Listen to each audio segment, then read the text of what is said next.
Folks, it's time for another Hot Topic edition right here on PubSportsRadio.com. Today we're talking NFL. We're talking NFL draft. Jeff, we're talking top 5 wide receivers here. Yeah, really one of the deeper positions, Donnie, in the first round. You got 7, maybe 8 receivers that could go in the first round. I have 7 personally. One of the more interesting positions in this year's draft.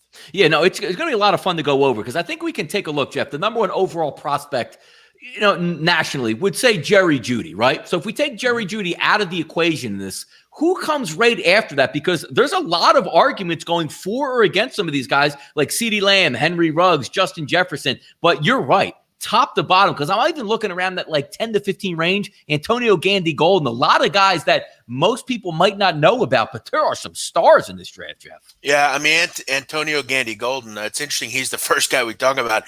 He's a fascinating player. Had a great couple of years at Liberty University with Buckshot Calvert. Really good size, good player.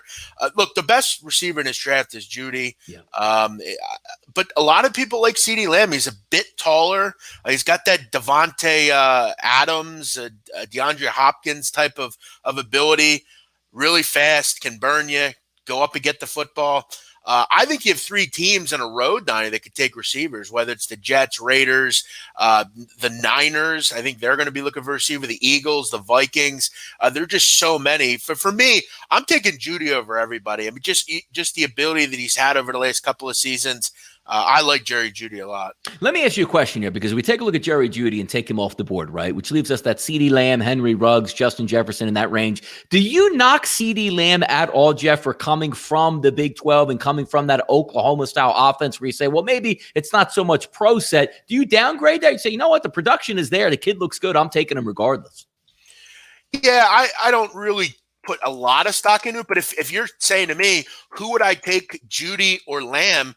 I would take Jeudy just because he played against SEC defenses and was in a system that, obviously didn't befit him as much as an Oklahoma. So, yes, I would. It'd be the same situation of Tua against Jalen Hurts. I mean, it's similar. I respect the SEC a little bit more, and I think a lot of other people do as well. They're better defenses you're playing. I mean, every week down in the Big 12, you're playing Kansas or Baylor and teams that just don't play any defense seemingly for years on end. Donnie, I think Henry Ruggs is interesting. I mean, Henry Ruggs, obviously another guy that obviously didn't get as much love just because Jeudy was there. But I mean, Henry Ruggs ran a 4.27 40. He was the fastest player at the combine. For teams, sometimes they're just going to go with, hey, the kid's really fast and he's got an ability, so we're going to take him. I think Ruggs is probably your 3rd best receiver. Then you're looking at, just you continue to get on the line. I mean, there's guys everywhere: Jalen Reagor, T. Higgins, Denzel Mims. There's just Chase Claypool, Brandon Ayuk. There's so many guys. Laviska Shenault. To answer your question, though, I would take an Alabama receiver over a Oklahoma receiver. Yes. No, we're taking a look. Obviously, the part of the video is top 5 because we always like to sneak in some guys maybe outside the top 5. But right now, Jeff, on paper, give me your top 5 wide receivers who you have rated, who you think are the best. Yeah, personally, I would go Jeudy, Lamb, Ruggs, Higgins. And, Donnie, I'm going to go with a name that a lot of people don't know, but I think the kid is going to be a really good player at this level. Chase Claypool out of Notre Dame. I think the kid's really interesting. He's a little different than I think the guys that we've mentioned, whereas the fact he's 6'4", 238, he really has, Donnie, that Mike Evans type of it. He's a big kid. He can go up and grab the football. He's got a real good specimen. Just the way he looks, he's just a big kid. I think he's really fascinating. I think he's a guy that you can kind of create a unique footprint in the professional level.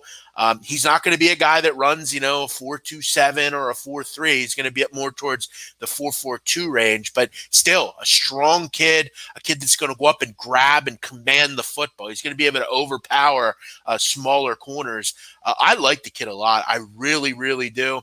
Then you're going to obviously get into your Reagors, your Shenaults. Shenault was a guy, Donnie, that we had a lot of experience with. I've followed Shenault in the Pac-12 for a lot of years. He's a lot like Tua Tagovailoa, though. There's a lot of injury concerns. I think if you got a normal Laviska Shenault, he's going to be right up there. He had some really good years out of Colorado. It was just a problem with his ability to stay healthy. Jalen Rieger, a lot of people are liking the kid out of TCU. By the way, Donnie, TCU, really underrated school this year in this draft. They have some really good players. Jalen Rieger, Jeff Gladney, Ross Blakelock, a lot of good players in this draft. They continue to produce some really good pros. Jalen Rieger, a lot of people kind of relate him to like a Curtis Samuel, maybe at the best level, a Tyreek Hill type of player. So there's so many different types of receivers in this draft. But yeah, if I'm going to go top 5, I'm going Jeudy, Lamb, Ruggs, Higgins, Claypool. Now, a couple guys, when we talk about like different ends of the spectrum, even on one team, taking a look at like Devin Duvernay or also Colin Johnson, a bigger wide receiver versus another guy who gets the ball in his hands and make plays. The ones we like to have some fun when we talk about wide receivers, right? So if we take a look at this draft board, I want you to give me one player that you would not go near drafting, even though he's expected to be a high draft pick. Give me one wide receiver. Say, you know what? I'll pass on that guy. Wow. That's so tough just because there's so many great receivers. I got one that I had in mind just to start it off. A guy like Donovan Peoples-Jones out of Michigan. Wow. I actually was going to say that. There you go. You know, and I think I can understand why. Mm-hmm. But my concern with that is, and why I wouldn't necessarily say it over another guy, is I just don't know that in that offense you can really knock a receiver. I just don't think the talent was there. Shea Patterson never seemed to make sense in that system. The system seemed to be wonky, Donnie. They reminded me of an offense in college basketball that just they're plotting. They just don't have any offensive kind of ability. And that's what they seem to be his entire career. You know, if I had to pick one, I'd probably go with Shenault or Ayuk out of Arizona State. Both guys coming off injuries. I think there's a lot of concern with both of them. Why did you say Peoples-Jones? I just almost the same because it's one of those guys who we were always watching on College Football Saturdays, Jeff. Like, this guy should be better. This guy should be dominating games with his physical attributes, and we never saw it. So it's one of those guys who are saying, well, are we just going to draft a guy like that based on what we think he can be? Because what he shows on tape to me wasn't enough for me to make him, a second-round pick or a third-round pick at this point for me. Yeah, I put a lot of it into the fact that he didn't really come in a good system. I think if he goes to Ohio State, I think he has a much better time of it. But it's a shame. I mean, you would have hoped he had a better situation. But I could see it. He's a little low for me as far as I wouldn't exactly want my team to take him. Now, I'm sure your question next will be who are guys that you should go after that we don't really know much about. I mean, it's going to be Gandy Golden. I think he's a guy that in a way, Donnie, you can kind of relate to what we just talked about with systems. If you know anything about Liberty's system, they're very high powered. They're very kind of pass driven. They throw the football a lot. But I mean, Gandy Golden, I mean, you talk about a physical specimen, 6'4", 225. He ran a 4.6. He benched 20. I mean, Donnie, a receiver benched 22 reps. Yeah. You got to think about that and put that into perspective. The bench press is 225 pounds. Yep. He did 22 reps as a receiver. Like an offensive Put this lineman. into perspective, Donnie. Daron Payne's 340 pounds. He's defensive tackle. He did 27 reps. Yep. The kid's a specimen. He's a big kid. I'm going to tell you right now, Gandy Golden's going to have a good career at this level. Quez Watkins, Donnie, keep him in mind as well, out of Southern Miss University.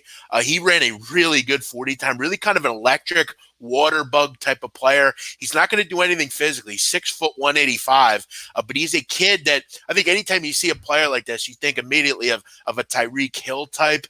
I'm not going to go out and say he's going to be a number one receiver, but I think he can really compete as a punt or kick returner in this league. I think he can make his presence felt, kind of like a DeAnthony Thomas type of player, kind of a water bug type of player.